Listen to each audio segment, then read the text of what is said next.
जयशंकर प्रसाद। जयशंकर प्रसाद जीवन वृत्त। जयशंकर प्रसाद का जन्म 30 जनवरी 1889 ईस्वी को गुरुवार के दिन बनारस के गोवर्धन सराय मोहल्ले में समृद्ध वैश्य परिवार में हुआ था। प्रसाद जी के पूर्वज मूलतः काव्यकुब्ज थे, कन्नौज में रहते थे। बाद में गाजीपुर जिले के सैदपुर कस्बे में आकर रहने लगे। इनके पूर्वज चीनी के बहुत बड़े व्यापारी थे। कहा जाता है कि एक बार चीनी से लदी कई नावें गंगा में डूब जाने के कारण उन्हें काफ़ी नुकसान हुआ था। प्रसाद के पितामह शिवरतन साहू सुरती के व्यवसाय में इतने प्रसिद्ध हुए कि इनका परिवार पूरे बनारस में सुगनी साहू के नाम से प्रसिद्ध हो गया। शिवरत साहू के 6 पुत्रों में तीसरे पुत्र देवी प्रसाद साहू थे। जयशंकर प्रसाद इन्हीं के पुत्र थे।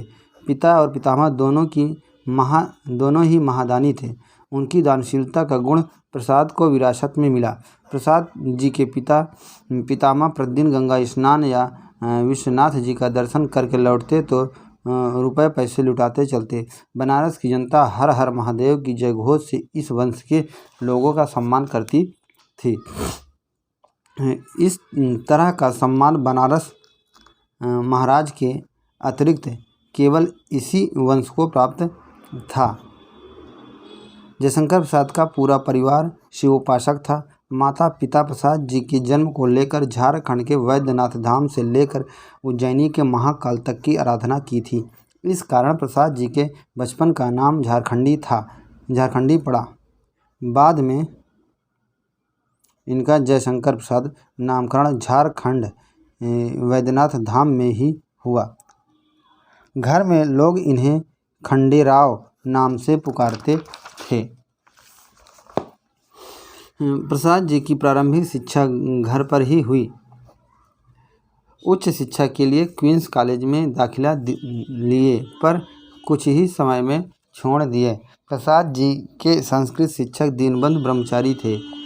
प्रसाद जी संस्कृत के अलावा अंग्रेजी, हिंदी, उर्दू, फारसी आदि भाषाओं के भी अच्छे जानकार थे। अमरकंटक यात्रा से लौटने के बाद इनके पिता की मृत्यु हो गई। माना जाता है कि 3-4 वर्ष बाद माताजी भी गुजर गई। परिवार को लेकर प्रसाद के जीवन में काफ़ी ट्रेजेडी हुई। 12 वर्ष की उम्र में पिता, 15 वर्ष की उम्र में माता, 17 वर्ष की उम्र में बड़े भाई शंभुरत्न का देहावसान होने से ये पूरी तरह टूट गए थे। जयशंकर प्रसाद ने 3 शादियां की थी। प्रथम विवाह 1908 ईस्वी में उन्होंने स्वयं किया था। कारण उनके परिवार में एक भी पुरुष जीवित नहीं थे। पहली पत्नी क्षय रोग के कारण शीघ्र ही मर गई। दूसरी शादी 1916 में किए, किंतु दूसरी पत्नी भी पहली पत्नी के कपड़े आदि के संसर्ग से क्षय रोग से ग्रसित हो स्वर्गवासी हो गई। तीसरी शादी उन्होंने 1918 में की। इस पत्नी से ही उनके एकमात्र पुत्र रत्नशंकर हुए। जयशंकर प्रसाद मात्र 9 वर्ष की अवस्था में अपने बचपन के गुरु मोहिनी लाल गुप्त, जिसका उपनाम रसमय सिद्ध था, को ब्रज भाषा में एक सवैया लिखकर दिखाए थे। इसमें प्रसाद ने अपना नाम कलाधर लिखा था। प्रसाद जी ने अपनी रचनाओं की शुरुआत पहले ब्रज भाषा से की, बाद में खड़ी बोली के प्रति समर्पित हो गए। जयशंकर प्रसाद छायावाद के प्रमुख कवि हैं। इन्हें छायावाद का ब्रह्म कहा जाता है। प्रसाद जी की साहित्य यात्रा 1909 ईस्वी में इनके भांजे अंबिका प्रसाद गुप्त के संपादक में इंदु नामक मासिक पत्रिका से आरंभ हुई। वैसे प्रसाद की प्रथम कविता शावक पंचक सन 1906 ईस्वी में भारतेंदु पत्रिका में कलाधर उपनाम से छपी थी।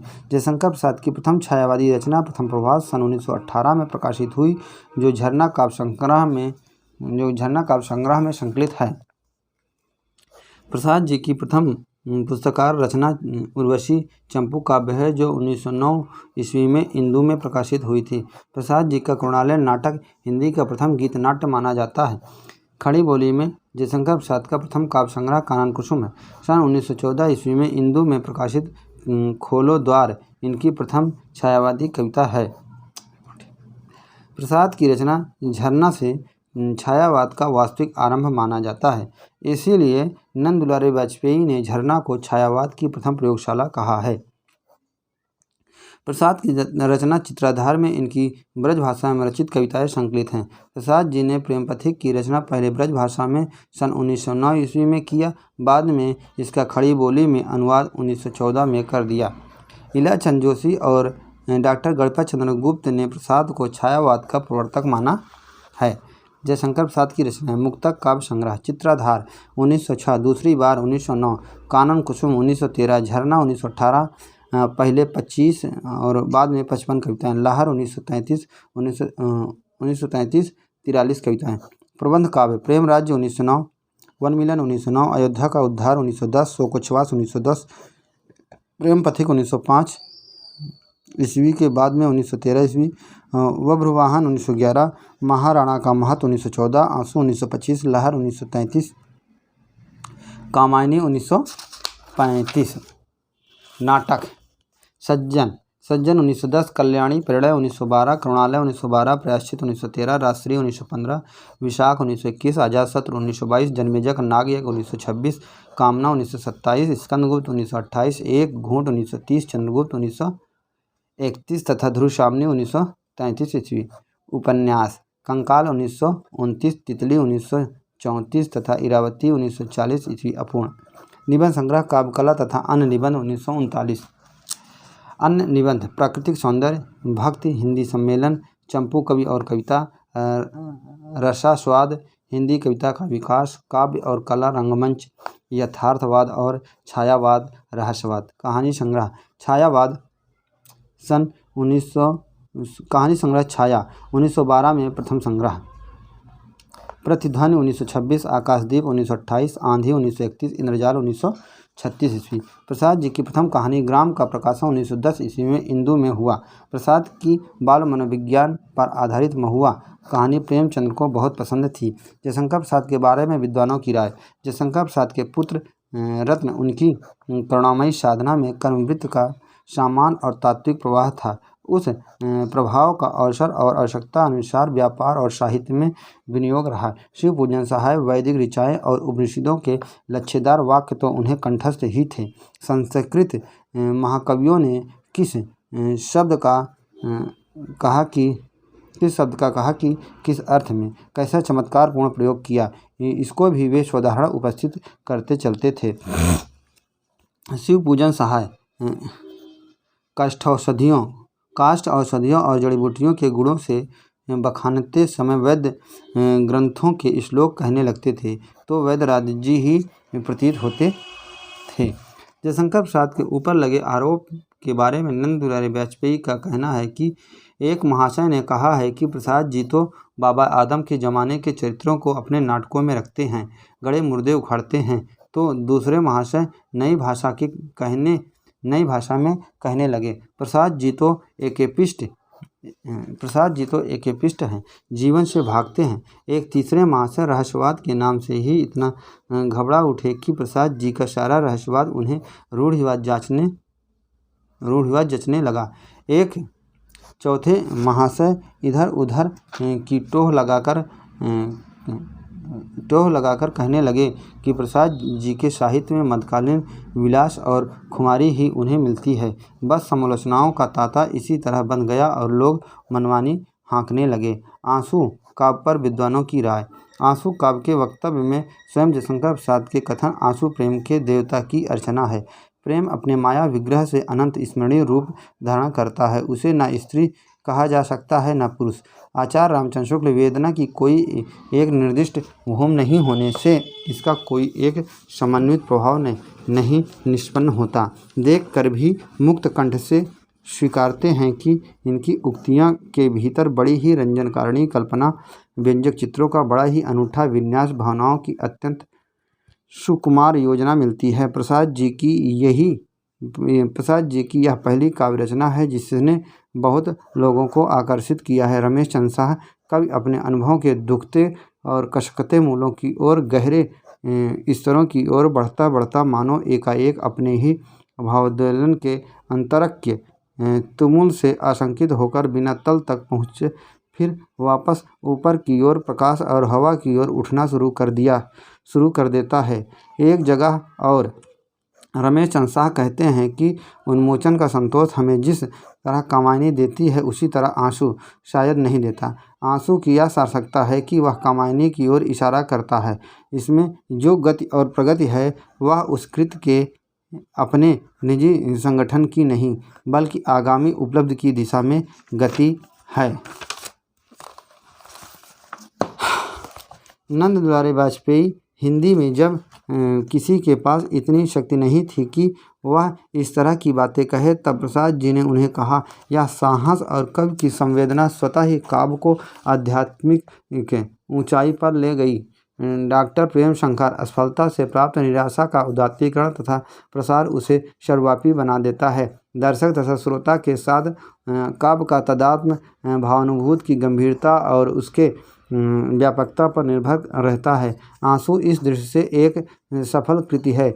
स्वस्थ जीवन दर्शन आंसू को एक दुखांत काव्य होने से बचा लेता है। उसका कवि एक स्वस्थ और विस्तृत रंगमंच पर खड़ा है, जहाँ से उसकी मानवीय दृष्टि स्पष्ट दिखाई देने लगती है। आचार्य विनय मोहन शर्मा, यदि आंसू का प्रकाशन न होता तो छायावाद की भूमि ही अनिर्दिष्ट रह जाती। अंतर भावनाओं की उन भावनाओं की जो यौवन को झकझोरा करती है, अभिव्यक्ति स्पष्ट न हो पाती, यह छायावादी युग की प्रतिनिधि रचना है। विनोद शंकर व्यास, आंसू स्वयं कवि की अत्यंत प्रिय रचना है। इसमें सूखे जीवन को हरा भरा करने की शक्ति है। आंसू रसायन है, सबका निचोड़ लेकर जो बना है, हृदय का सब कुछ इसी में तो है।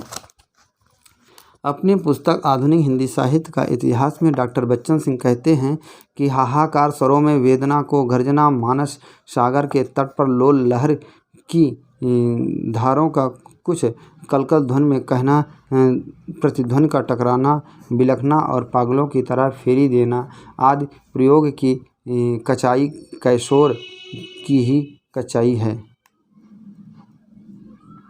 डॉक्टर बच्चन सिंह ने हिंदी साहित्य का दूसरा इतिहास नामक पुस्तक में आंसू के बारे में कहा है कि आंसू मानवीय विरह काव्य है। इसमें प्रिय की सुंदर देह यष्टि का आकर्षण है, आलिंगन और परिरंभण की मधुर स्मृतियां हैं, प्रेम जन पीड़ा है और दुखानुभव है, पर यह सब यूटोपिया है, मानसिक है, स्वप्न जन्य है। इल्या चंद्रजोशी प्रसाद जी की आंसुओं की पंक्तियों ने इल्या चंद्रजोशी के अनुसार प्रसाद जी की आंसुओं की पंक्तियों ने हिंदी जगत को प्रथम बार उस वेदनावाद की मादकता से विभोर किया जिससे बाद में सारा छायावादी युग मतवाला हो उठा था। वेदना की भयंकर बाढ़ में सारे युगों को पल्लवित कर देने की जैसी क्षमता प्रसाद जी के इन आंसुओं में रही है, वह हमारे साहित्य के इतिहास में वास्तव में अतुलनीय है। डॉक्टर प्रेम शंकर, जीवन पथ पर जाता हुआ मानव अंत में एक सामंजस्य स्थापित करता है।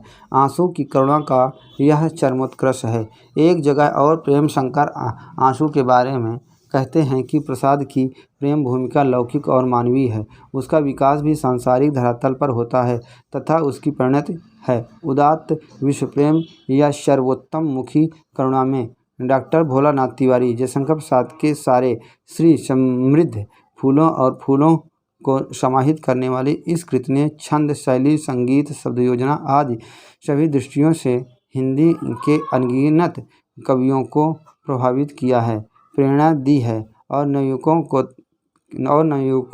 के तो हृदय का हार रही है भी। आंसू काव्य संग्रह के महत्वपूर्ण प्रश्न। आंसू काव्य से महत्वपूर्ण प्रश्न है। जयशंकर प्रसाद ने आंसू का प्रथम प्रकाशन संवत 1982 सन 1925 ईस्वी माना है। वैसे आंसू का रचना काल संवत 1923-24 माना जाता है। वैसे आंसू का रचनाकाल संभवतः 1923-24 माना जाता है।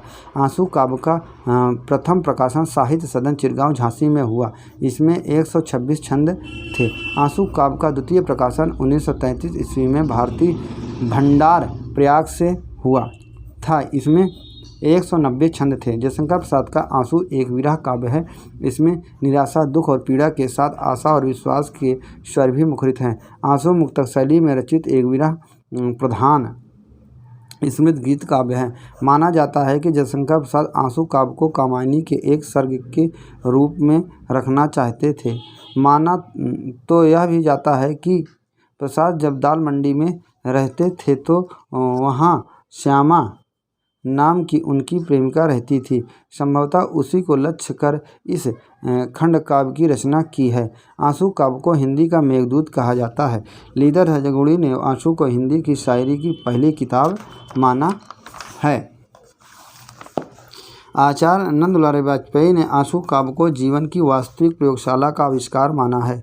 डॉक्टर बच्चन सिंह आंसू काव्य को अतिशय भावुकता, कचाई, कैशोर प्रयोग तथा यूटोपिया लक्षित काव्य कहा है। आंसू काव्य आंसू छंद में ही रचित है। इस छंद में 14-14 मात्राएं, 28 मात्राएं होती हैं। प्रसाद ने मानव छंद में किंचित परिवर्तन कर इस छंद को बनाया है। आंसू काव्य का मराठी में आंसू छंद में ही पदबद्ध अनुवाद श्री वी.वा. वोरवड़कर ने किया।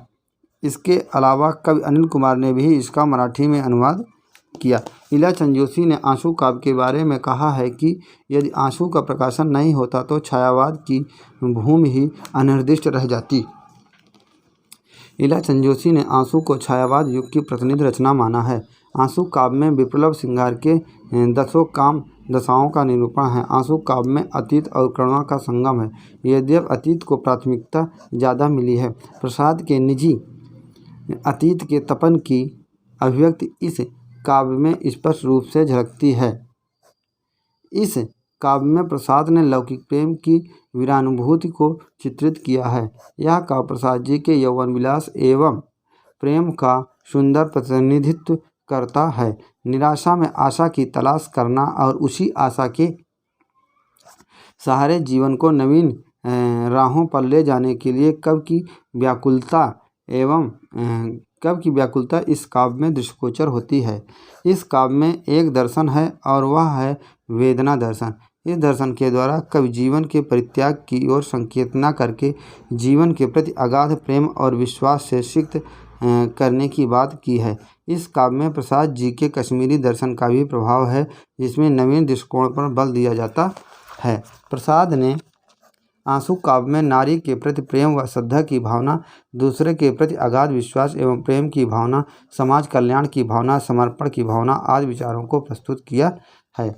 कवि प्रसाद ने प्रेम से उत्पन्न पीड़ा को जीवन, मृत्यु और अमरता का आधार बताकर विश्व को नवजीवन प्रदान करने वाला कहा। कवि प्रसाद ने आंसू काव्य में अपने निविड़ जीवन के सुख दुखात्मक अनुभूति का चित्रण करते हुए जीवन को सुख और दुख की लीला भूमि कहा है। यहाँ मिलन और विरह है, शोक और आनंद है। प्रसाद ने सुख और दुख को नियत का दान मानते हुए दोनों को एक ही चेतना के 2 रूप माना है। प्रसाद जी का कहना है कि संसार में विलास जीवन का वैभव आँखों में मद बनकर समाया है। वही विराट आकर्षण है, वही सुख का गठबंधन, किंतु उसके अभाव में जो वेदना है वही आंसू बनकर निकलती है। कवि प्रसाद सुख दुख को मन और आँख की खेल मिचौली माना है। प्रसाद ने आंसू काव्य में कहा है कि स्वच्छ सरलता और सौंदर्य का एक घूंट पिलाना ही आनंद है। आंसू का संपूर्ण महत्व कवि के करुणकलित हृदय से मुखरित विकल रागनी में देख जा सकता है। जयशंकर प्रसाद अंतर्द्वंद में भी यह कामना करते हैं कि यौवन काल सुख दुख के पलने में झूलते हैं। आंसू में कवि के हृदय में प्रिय की स्मृतियों की एक बस्ती ही बस गई है। उनके हृदय में विरह की आग जल रही है। घनीभूत पीड़ा कवि के मन में व्यथित कर देती है। व्यथित कर देती है। जीवन की विषम परिस्थितियों में उसकी वेदना का यह मेघ आंसुओं की धारा के रूप में बरस पड़ता है। कवि प्रिय के प्रथम आगमन और प्रथम परिचय को याद करता है। कभी उन्हें लगता है कि वह इस पृथ्वी की न थी, स्वर्गीय आभा थी जो उससे मिलने को पृथ्वी पर आई थी। आंसू के अंत में कवि ने व्यष्टि प्रेम को समिष्ट प्रेम से जोड़कर व्यवस्थित विश्व के प्रति हार्दिक सहानुभूति प्रदर्शित करते हुए निर्मम जगती को मंगलमय उजाला मिलने की बात कर कवि ने निराशा के पंख में कल्याण का कमल विकसित किया। समासतः कहा जा सकता है कि आंसू काव्य में हलचल और उन्माद, अतृप्त पिपासा, प्रेयसी की निष्ठुरता, हृदय की गहरी टीस और आहे मस्ती, प्रेमोन्माद, विलातापूर्ण सरसता, यौवन, विशाल का उद्वेग, विछोह से उत्पन्न क्षोभ, तड़पन, व्याकुलता सभी आंसू में समाहित हैं और फिर आंसू के माध्यम से कवि के हृदय से फूट पड़ी है। आंसू के महत्वपूर्ण पद। जो घनीभूत पीड़ा थी मस्तक में स्मृति सी छाई, दुर्दिन में आंसू बनकर वह आज बरसने आई। नाविक इस सूने तट पर किन लहरों में खोलाया, नाविक इस सूने तट पर किन लहरों में खेलाया, इस बीहड़ बेला में क्या अब तक था कोई आया। तुम सत्य रहे चिर सुंदर मेरे इस मिथ्या जग के, थे केवल जीवन संगी कल्याण करित इस मग के। शशि मुख पर घूंघट डाले अंचल में द्वीप छिपाए, जीवन की गोधूली में कौतूहल से तुम आए। बांधा था विध को किसने इन काली जंजीरों से, मणि वाले फड़ियों का मुख क्यों भरा हुआ है हीरों से। चंचला स्नान कर आवे चंद्रिका पर्व में जैसी, उस पावन तन की शोभा आलोक मधुर थी ऐसी। छलना थी तब भी मेरा उसमें विश्वास घना था, वह माया की छाया में कुछ सच्चा स्वयं बना था। मेरे जीवन की उलझन बिखड़ी थी उनकी अलकें, पीली मधुर मदिरा किसने थी बंद हमारी पलकें। इस करुणा कलित हृदय में अविकल रागिनी बसती, क्यों हाहाकार स्वरों में बिकर रागिनी बसती। इस करुणा कलित हृदय में अब विकल रागिनी बसती, क्यों हाहाकार स्वरों में वेदना असीम गरजती। बस गई एक बस्ती है स्मृतियों की इस हृदय में, इस विकल वेदना को ले किसने सुख को ललकारा। अब हृदय हिला देती है वह मधुर प्रेम की पीड़ा, इतना सुख ले पल भर में जीवन के अंतस्थल से। तुम खिसक गए धीरे से रोते अब प्राण विकल से। दुख क्या था उनको मेरा जो सुख लेकर यूँ भागे, सोते में चुंबन लेकर जब रोम तनिक से जागे। अपने आंसू की अंजन आँखों में भरकर क्यों पीता, नक्षत्र पतन के क्षण में उज्जवल होकर जीता।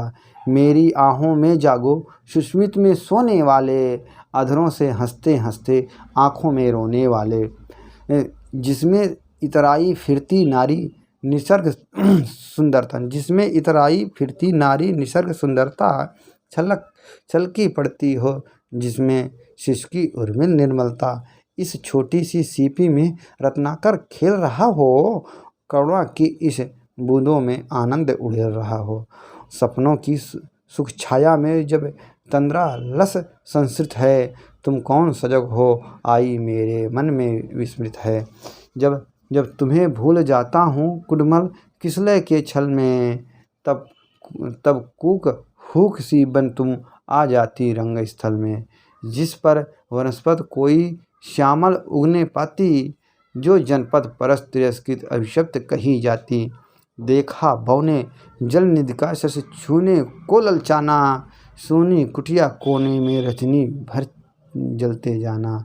लघु स्नेह भरे दीपक का देखा है फिर बुझ जाना, सोनी कुटिया कोने में रजनी भर जलते जाना। लघु स्नेह भरे दीपक का देख है फिर बुझ जाना। सबका निचोड़ लेकर तुम सुख के सूखे जीवन में, बरसों प्रभात हिमकंसा आंसू इस विश्व कृतन में। आंसू काव्य के महत्वपूर्ण अलंकार। जो घनीभूत पीड़ा थी मस्तक में स्मृति सी छाई। उपमालंकार। दुर्दिन में आंसू बनकर रह आज बरसने आई। श्लेष अलंकार। नाविक सूने तट पर। श्लेष अलंकार। तम के मलिन अंचल रूपक अलंकार। हो भी कुछ कूल किनारा अनुप्रास अलंकार। सूखे काता सागर में अनुप्रास अलंकार। सस मुख पर घूंघट डाले रूपक अलंकार। मानिक मदिरा से भर दी रूपक अलंकार। वह रूप ही केवल या रहा हृदय भी उसमें लाटा अनुप्रास। मेरे जीवन की उलझन बिखरी थी उनकी अलकें।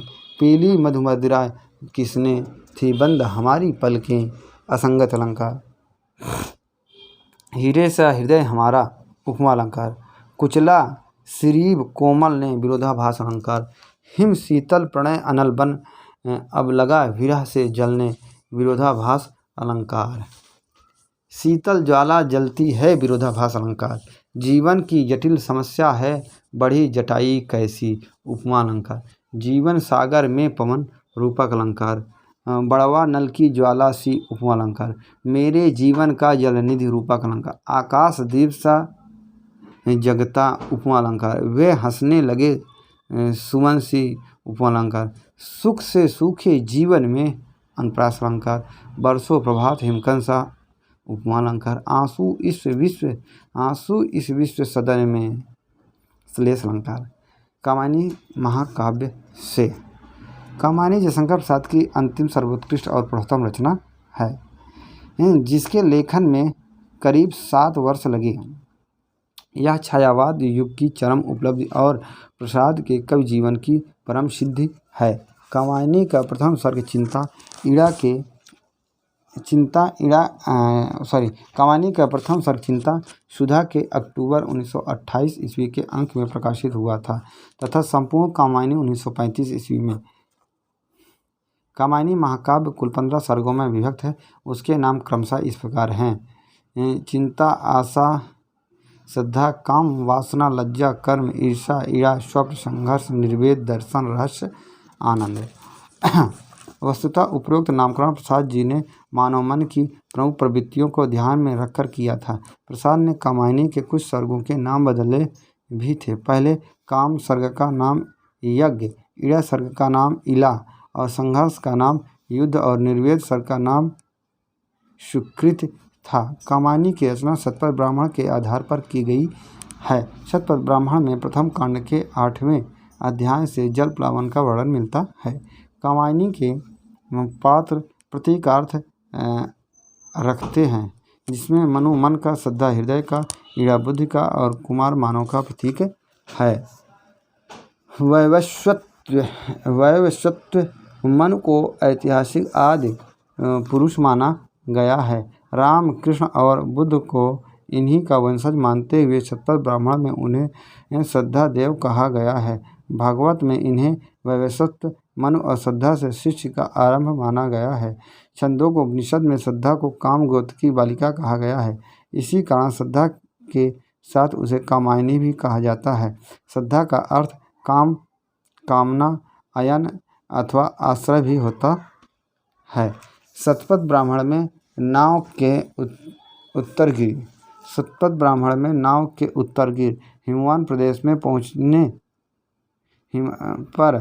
पर प्रसंग है कि वहाँ ओघ के जल का अवतरण होने पर मन भी उतरे और उनके उतरने के स्थान को मनोरव सर्पण कहा जाता है। मनोरव सर्पण। ईड़ा की उत्पत्ति के बारे में शतपथ ब्राह्मण में कहा गया है कि इसकी उत्पत्ति पाक यज्ञ से हुई है। माना जाता है कि उस पूर्ण योषिता ईड़ा को देखकर मन के द्वारा पूछने पर कि तुम कौन हो, ईड़ा ने कहा तुम्हारी दुष्टता।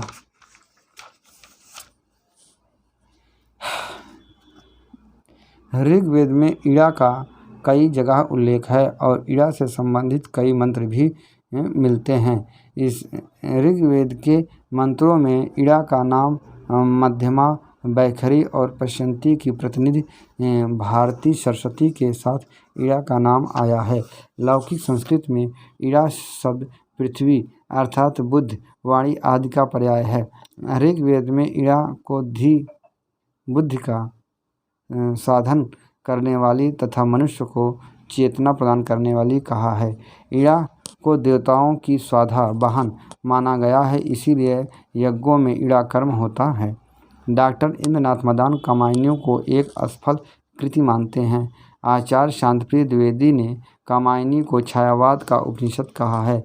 डॉक्टर नगेंद्र ने कामायनी को मानव चेतना का महाकाव्य कहा है। नंद दुलारे वाजपेयी ने कामायनी को नए युग का काव्य तथा मानवता का रसात्मक इतिहास कहा है।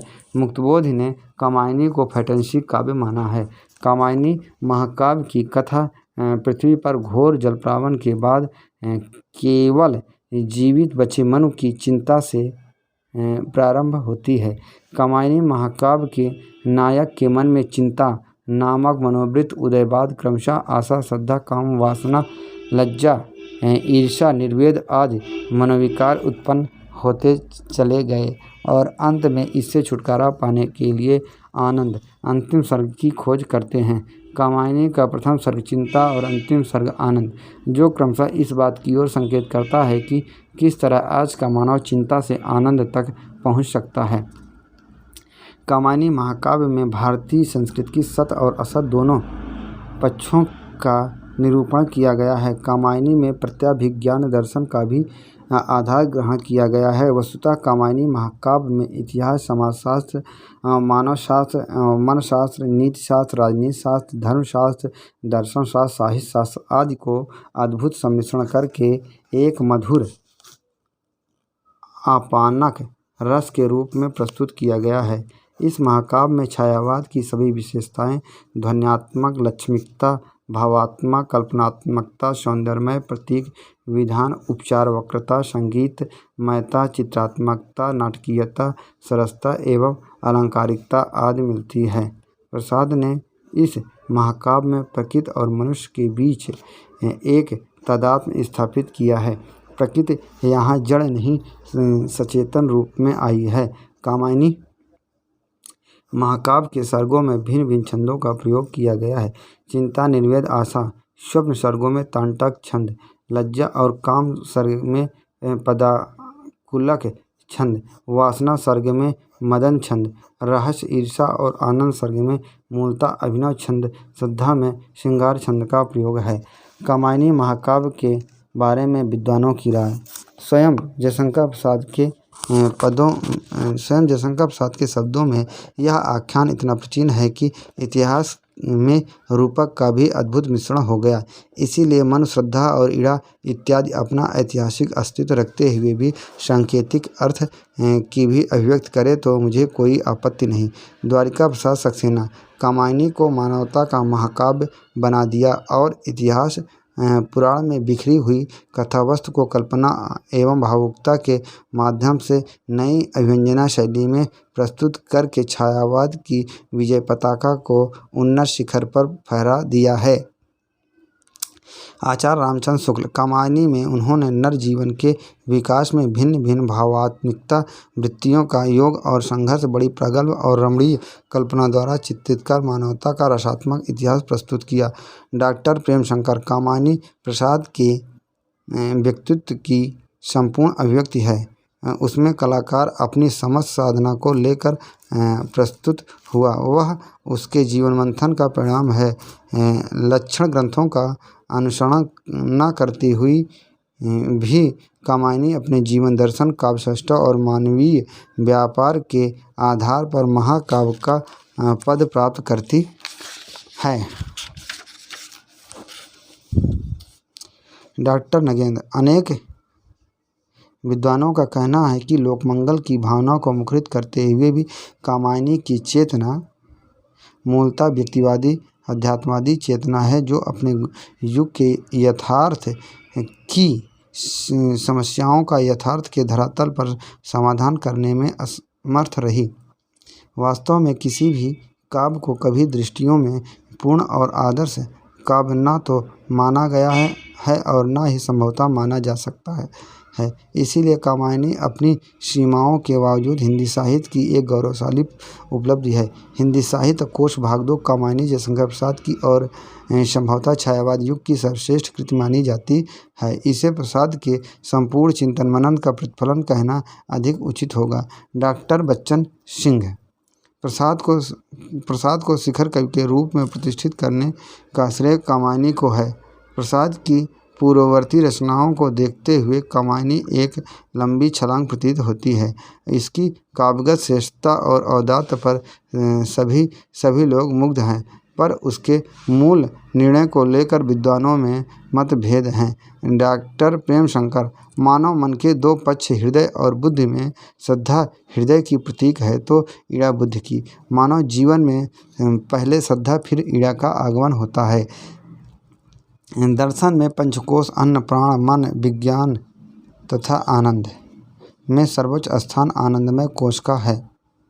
कामायनी में प्रसाद ने मन अथवा मन को श्रद्धा की सहायता से उसी आनंदमय कोश तक पहुंचाकर जीवन के सार्थक स्थान को निर्देशित किया है। मन के बुद्धि पक्ष का संतुलन श्रद्धा द्वारा ही होता है। श्रद्धा के अभाव में मन चंचल उच्छृंखल को बिखरने लगता है। श्रद्धा ही मन को एकाग्र कर आनंद का दान देती है। कामायनी में मनु अथवा मन का आनंदवादी पक्ष यही सात्विक श्रद्धा है। मन संकल्प विकल्पात्मक है, बुद्धि का कार्य विश्लेषण तथा परीक्षण है। वह मन का शासन और नियंत्रण रखती है, किंतु यदि मन उस पर अधिकार करना चाहता है तो वह विद्रोह कर देती है। श्रद्धा सर्ग से आगे है।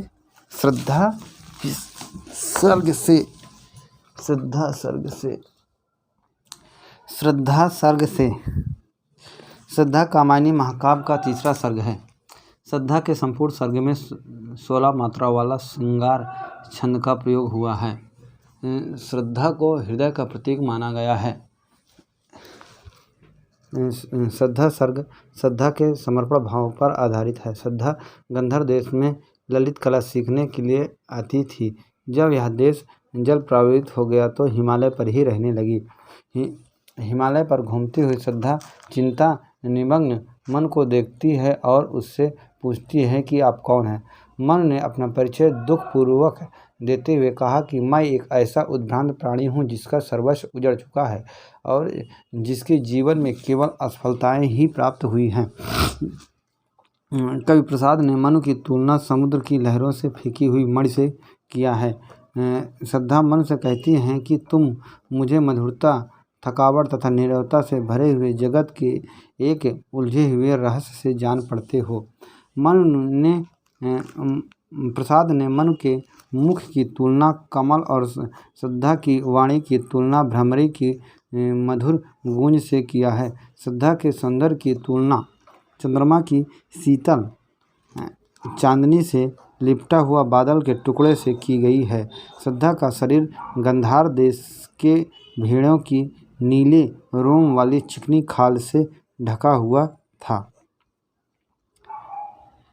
कवि ने श्रद्धा के होठों की तुलना नई नई कोपलों से तथा मंद मंद मुस्कान की तुलना बाल सूर्य की अम्लान शुभ्र उज्ज्वल किरण से की है। प्रसाद ने मनु के आस्वादपूर्ण और अभावपूर्ण दीन जीवन की तुलना चेतनाहीन स्तूप से की है। मनु श्रद्धा से कहता है कि तुम्हारी वाणी उसी तरह आशा से संचरित कर रही है जैसे निराश व्यक्ति को तारों में से आशा की किरणें फूटती हुई दिखाई देती हैं। इस सर्ग में ब्रह्म के आनंदमय रूप का दार्शनिक बिंब प्रस्तुत करते हुए आनंद ही ब्रह्म है ऐसा कहा गया है। महाकवि प्रसाद ने इस विश्व को काम के मंगलमय स्वरूप से सुशोभित कहा है। श्रद्धा मन की निवृत्तिमयी भावना का खंडन करती हुई उन्हें वैराग्य, संन्यास आदि के स्थान पर सांसारिक कार्यों की ओर प्रवृत्त करने की सलाह दे रही है। कविता में रजनी और प्रभात क्रमशः दुख और सुख का प्रतीक हैं। प्रसाद ने दुख को परमेश्वर का रहस्यपूर्ण वरदान माना है। कवि ने काम को सर्ग इच्छा का परिणाम बताया है। कवि ने प्रवृत्त और निवृत्त दोनों के समन्वय रूप को जीवन का सत्य माना है। श्रद्धा समर्पण भाव से मन की सहधर्मिणी बनने को तैयार होती है। श्रद्धा मन से कहती है, मेरा हृदय स्वच्छ रत्नों का भंडार है जिसे मैं बड़ी प्रसन्नता के साथ तुम्हें समर्पित करती हूँ। इसमें दया, माया, ममता, माधुर्य, गंभीर, विश्वास आदि अनेक भाव रत्न भरे हुए हैं। श्रद्धा ने देव सृष्टि के नष्ट होने के कारण उनकी दंभ, अहंकार, विलास एवं काम भावना में लिप्त बताया है। श्रद्धा कामना करती है कि आगे यह मानव सृष्टि इतनी अधिक शक्ति संपन्न हो जाए कि विश्व में कहीं दुर्बलता दिखाई न दे। श्रद्धा सर्ग के अंतिम पदों में कवि ने शक्ति के व्याप्त विद्युत कणों को समस्त करने की प्रेरणा देकर वैज्ञानिक शक्ति को महत्व प्रदान किया है। वस्तुतः श्रद्धा आदि से अंत तक मन का साथ देती है। दोनों पति पत्नी हैं, उसके कई रूप हैं, किंतु प्रसाद ने श्रद्धा का कामायनी रूप ही ग्रहण किया है। श्रद्धा हमें नारी सुलभ असीम सौंदर्य एवं दया भाव है। श्रद्धा सर्ग के महत्वपूर्ण पद और एवं अलंकार। कौन तुम संस्कृत जलनिधि तीर, तरंगों में फेंकी मणि एक। रूपक अलंकार, परिकर अलंकार। मधुर, विश्रांत और एकांत जगत का उलझा हुआ रहस्य। निरंक रूपक अलंकार। नील परिधान बीच सुकुमार खुल रहा मृदुल अधखुला अंग, खिला हो जो बिजली का फूल, मेघवन बीच गुलाबी रंग। वस्तु प्रेक्षा अलंकार तथा मेघवन में रूपक अलंकार है। नील घन शावक से सुकुमार उपमा अलंकार है। पहली सा जीवन है व्यस्त, उसे उलझाने का अभिमान पूर्णोपमा अलंकार है। काम मंगल से मंडित श्रेय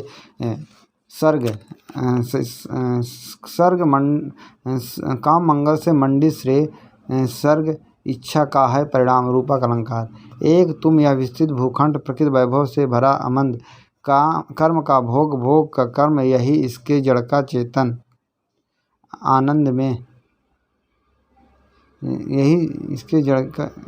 आनंद में विरोधाभास अलंकार है।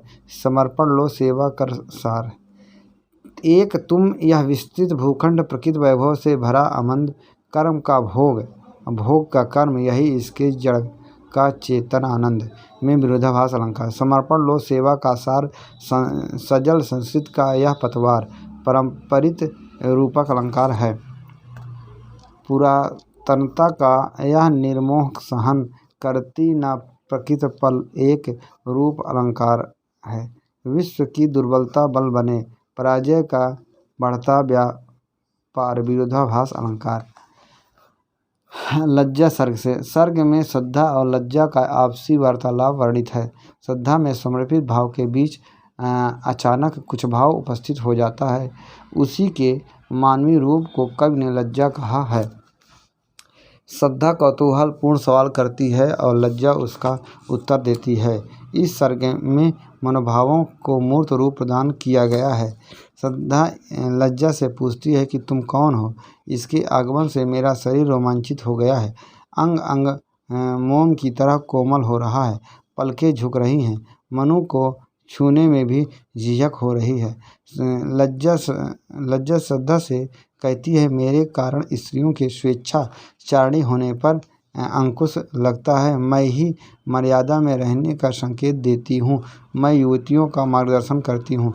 कवि प्रसाद ने बताया है कि नारी स्वभावतः दुर्बल होती है। इस पूरे सर्ग में कवि ने मानवीकरण अलंकार की छटा बिखेरी है।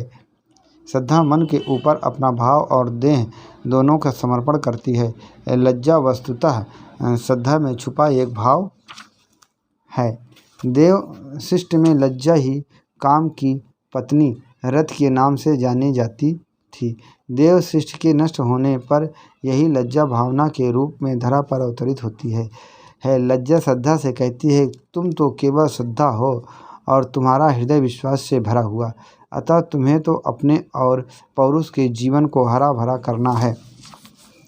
वस्तुतः प्रसाद ने इस सर्ग में नारी जीवन की अंतर्वाह स्थितियों, प्रेम के कारण उत्पन्न अंतःकरण की मनोवृत्तियों, नारी के सुकुमार अंगों के परिवर्तन आदि का सफल चित्रण प्रस्तुत किया है। कामायनी के लज्जा कामिनी के लज्जा सर्ग को मनोभाव के साथ साथ नारी जीवन का सम्यक निरूपक होने का कारण सर्वश्रेष्ठ सर्ग माना गया है। इस सर्ग का पाठ स्वयं प्रसाद ने काशी नागरिकचाणी सभा के अहाते में कोशोत्सव के समय मधुर लय के साथ किया था। संपूर्ण लज्जा सर्ग में पदानुकूल छंद का प्रयोग हुआ है। इस छंद में 4-4 मात्राओं के 4 चौकलों में कुल 16 मात्राएं होती हैं, अतः अंत में एक गुरु होता है। लज्जा सर्ग के महत्वपूर्ण पद और अलंकार। कोमल किसलय के अंचल में नहीं कालिका जो छिपती सी, गोधूली के धूमिल पट में दीपक के स्वर दीप्ति सी। मानवीकरण और उपमालंकार। नीरव निशीथ में लतिका सी तुम कौन आ रही हो बढ़ती, कोमल बाँह फैलाए सी आलिंगन का जादू पड़ती। उपमालंकार। सब अंग मोम से बनते हैं, कोमलता में बल खाती हूँ। उपमालंकार। तुम कौन हृदय की परवस्था, सारी स्वतंत्रता छीन रही, स्वच्छंद सुमन जो खिले रहे, जीवन वन से ही बीन रही। स्वच्छंद सुमन में रूप का अतिशयोक्त अलंकार तथा जीवन वन में रूपक अलंकार है। उज्ज्वल वरदान चेतना का सौंदर्य जिसे सब कहते हैं, जिसमें अनंत अभिलाषा के सपने सब जगते रहते हैं, अनुप्रास अलंकार है। मैं रत की प्रतिकृत लज्जा हूँ, मैं शालीनता सिखलाती, मतवाली सुंदरता पग में नुपुर सी लिपट मनाती। मतवाली सुंदरता में विशेषण विपर्य अलंकार तथा नुपुर सी में उपमा अलंकार है। चंचल किशोर सुंदरता की मैं करती रहती रखवाली, मैं वह हल्की सी मसलन हूँ जो बनती कानों की लाली। उपमा अलंकार है, अनुप्रास अलंकार है। नारी तुम केवल श्रद्धा हो विश्वास नारी तुम केवल श्रद्धा हो विश्वास रजत नग पग तल में, पीयूष स्रोत ही बहा करो जीवन के सुंदर समतल में। विश्वास रजत नग पग तल में रूपक अलंकार है। पीयूष स्रोत सी में उपमा अलंकार है। आंसू से भीगे अंचल पर मन का सब कुछ रखना होगा, तुमको अपनी स्मित रेखा से यह संधि पत्र लिखना होगा। विरोधाभास अलंकार। ईड़ा सर्ग से। ईड़ा कामिनी महाकाव्य का 9वां सर्ग है। ईड़ा को बुद्ध का प्रतीक माना गया है। शतपथ ब्राह्मण में ईड़ा की उत्पत्ति मनु के पाक यज्ञ से मानी गई है। ईड़ा सर्ग के आरंभ में मनु के मानसिक द्वंद्वों को चित्रित किया गया है। मन को अधिक स्वच्छंद रखने हेतु गर्भवती श्रद्धा को छोड़कर शिखर पर स्थित गुफा से नीचे की ओर चला आया है। मनु पहाड़ों नदियों आदि को पार करते हुए सारस्वत नगर आए हैं। यह नगर भौतिक हलचल के कारण ध्वस्त हो चुका था। यह वही सारस्वत नगर है जो कभी देव संस्कृति का केंद्र था और सरस्वती नदी के किनारे बसा हुआ था। सारस्वत नगर में ही देवराज इंद्र ने राक्षसों को पराजित कर तथा वृत्तासुर का वध कर साम्राज्य की स्थापना की थी। मनु को वह देव दानव का संघर्ष बरबस ही स्मरण हो आया। श्रद्धाहीन होने के कारण मनु के हृदय में भी संघर्ष चल रहा था। श्रद्धा सर्ग की संपूर्ण कथा अंतर्द्वंद्वों में घटित होती है। इस सर्ग में सरस्वती मधुर शब्द करती हुई निरंतर कर्म तथा प्रसन्नता की प्रतीक के रूप में आई। कवि ने बिखरी हुई जुल्फों की तुलना तर्क जाल से की है। शतपथ ब्राह्मण के अनुसार संतान की इच्छा से मनु ने पाक यज्ञ किया था, जिसके 1 वर्ष पश्चात ईड़ा का जन्म हुआ था। ईड़ा स्वयं को मनु की दुहिता बताती है।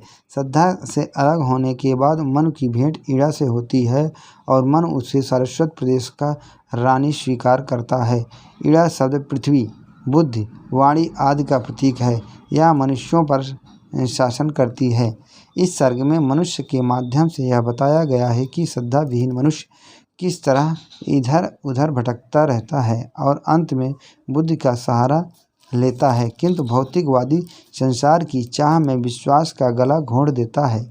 इस सर्ग में काम की शाप ध्वनि अति महत्वपूर्ण रूप में आया है। इसमें यह बताया गया है कि जो मानव श्रद्धा या विश्वासमयी गृहिणी का परित्याग करके सुख की ओर में अन्य किसी स्त्री का सहारा लेता है तो उसका सारा जीवन नष्ट हो जाता है और ऐसा व्यक्ति कभी सुखी नहीं रहता। मनु इससे पूर्व में सर्गों में हृदय तक सीमित था, जो इड़ा सर्ग में बुद्ध का सहारा लेने लगा। इड़ा सर्ग के महत्वपूर्ण पद एवं अलंकार। किस गहन गुहा से अति धीर झंझा प्रवाह सा निकला यह जीवन विषुप्त महासमीर। झंझा प्रवाह सा में उपमा तथा जीवन विषुप्त महासमीर में रूपक अलंकार है। जीवन निशीथ के अंधकार रूपक अलंकार। मनु शिशु की कीड़ा नौकाएं बस दौड़ लगाती है। अनंत मन शिशु में रूपक तथा अनंत में श्लेष अलंकार है। मनु तुम श्रद्धा को गए भूल, उस पूर्ण आत्मविश्वासमयी को उड़ा दिया समझ तूल। उत्प्रेक्षा अलंकार। जीवन सारा बन जाए युद्ध, उस रक्त अग्नि की वर्षा में बह जाए सभी जो भाव शुद्ध रूपक अलंकार। बिखरी अलके जो तर्क जाल उपमा अलंकार है। सुख साधन का हो खुला द्वार अनुप्रास और रूपक अलंकार है। अनुप्रास एवं रूपक अलंकार है। बहुत बहुत धन्यवाद, बहुत बहुत शुक्रिया, थैंक यू।